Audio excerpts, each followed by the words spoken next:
Sally T. WongAvery has led an incredible life of giving and teaching. Today, we celebrate her incredible life's journey. 3 words I would use to describe my mother is that she's very generous, she's a bibliophile, and she loves everything Chinese, so Sinophile too. Sally was born in Hong Kong and arrived in America in the late 1960s. She then landed in California and graduated from San Diego High School.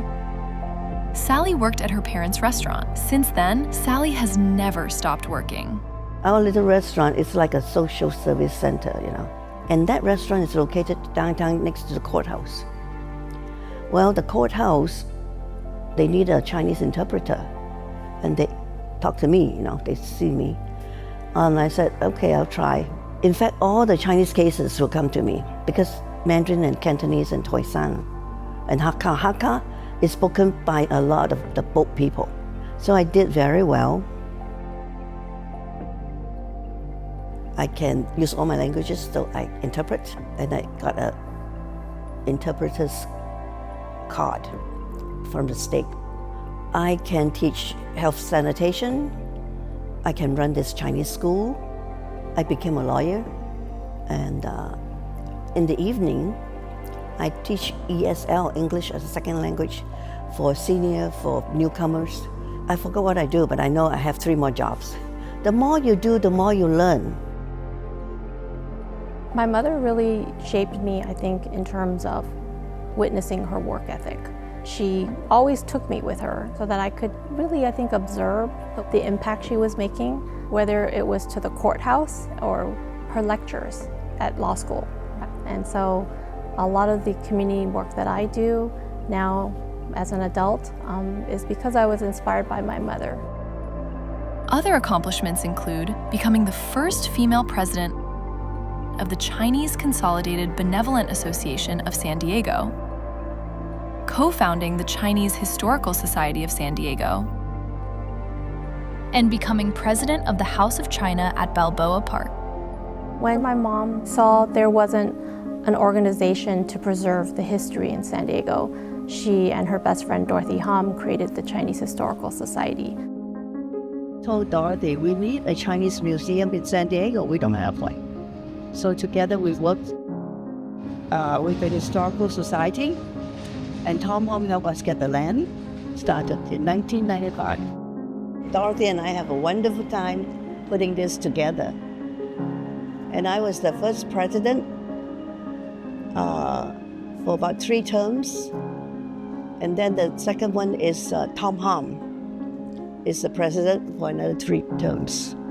So my time really with the Historical Society was those 9 years. And over here is called the Chinese Senior Garden. This building is 45 units, low-income housing. I was on the board with CCBA, and the board helped to get this together. And a lot of seniors love coming here. This is one of the best things that we have done, building this community room. It's a big room for them to have functions. And when some of the ambassadors visit us from China, we tell the senior to come here, which are the members of CCBA, Chinese Consolidated Benevolent Association. They are members. We have about 200. They will come. We'll have all the seats to welcome the visitor, and the visitor will talk to them about, being Chinese, living overseas, and how are the people in China. They like that. They really like their visit. Many functions are in here. Oh, in the other building, they have mahjong. They play mahjong. And when they get 4 together, they can have a table. They will open up, the senior will play. Sometimes they have 3 tables, 4 tables. And they have make tea, so they have tea and play for about a few hours. So that this was your most proudest building, you think? Oh yeah, this one and that one. Yes. When she understood there were a lot of Chinese seniors that didn't know the language or know the culture, I watched her teach ESL to the seniors for 25 years every evening. After all the long work day, she would still spend 2 hours to teach English to them every night. And then she would know they wouldn't get any benefits if they didn't learn the language, if they didn't appreciate the American culture and become citizens themselves. So then she took it upon herself to teach them US history so that they could learn and speak and pass the exam. And then she became their travel agent, and then she would take 30, 40 Chinese seniors. We would get on a bus and go to Vegas. She would take them up to LA. She taught them how to ride the ferry to go to Coronado Island. Every time she saw something that was worthwhile and fun, she would want to share that. Education and language have been a constant focus of Sally's life. In the 1980s, Sally began teaching at the Community College Adult Continuing Education program. She encouraged and helped hundreds of Asian immigrants attain U.S. citizenship. During this time, Sally also became principal of the Chinese School of San Diego and purchased the building where the school resides today. My mom took over the Chinese School of San Diego in the 80s, led it, infused it with her own personal funds to make sure that it stayed afloat and alive. When they tell me to be a principal of a Chinese school, I said, I don't really know much Chinese. I travel a lot. I will make sure I make an appointment to see the best Chinese school, bilingual school, like San Francisco, LA, Phoenix, everywhere they have it. And then I will talk to them. I really want to know how to be a good principal. They say, okay, you got the long teacher, the students, the parents, the media outside, and the people. Wow, I have to face all these people. They say, well, you will be these people. And then I have to learn what textbooks for them. And then I found out at that time, we are the only Chinese school in San Diego. I worked there after a few years. The board say, oh, we're getting old, we can't get money, and we're tired.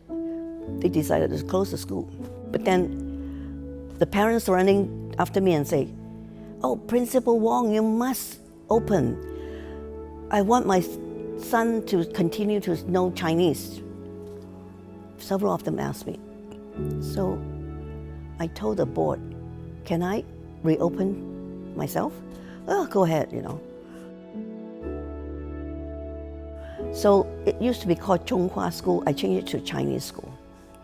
So now, this Chinese school is one of the best. I have students that stay with us for 12 years, from primary 1 all the way, not primary, grade 1 all the way to grade 12. And they can read and write, and they can be our teachers too. I was very happy with what I'm doing. In the midst of all of this, Sally also managed to get her law degree and open a law office where Sally provided pro bono legal services to low-income individuals. Where does this drive come from? I don't know. When I work at the center, I work from 8 to 4, and then in the evening I have other organizations. I have to go there to make sure they know there's a Chinese Solutions Center. And I get up on the stage and talk to them. And I don't remember to eat, really. And I don't remember to go to the bathroom. So I don't know where my energy comes from. It started when I was very young. I think a lot of that drive comes from her childhood. When she immigrated to Malaysia from Hong Kong, her best friend, her family were missionaries in Malaysia. And she spent quite a bit of time with them. That inspired her to really devote herself to the virtues and teachings of Christianity, to give back to the community, share your blessings. And I think a lot of those Christian values and teachings really had a huge impression on her. God gives you a lot of talents, a lot of gifts. You must open them. You must use them. Today, we celebrate Sally T. WongAvery's incredible life's work that is dedicated to improving the lives of others through language, education, and giving.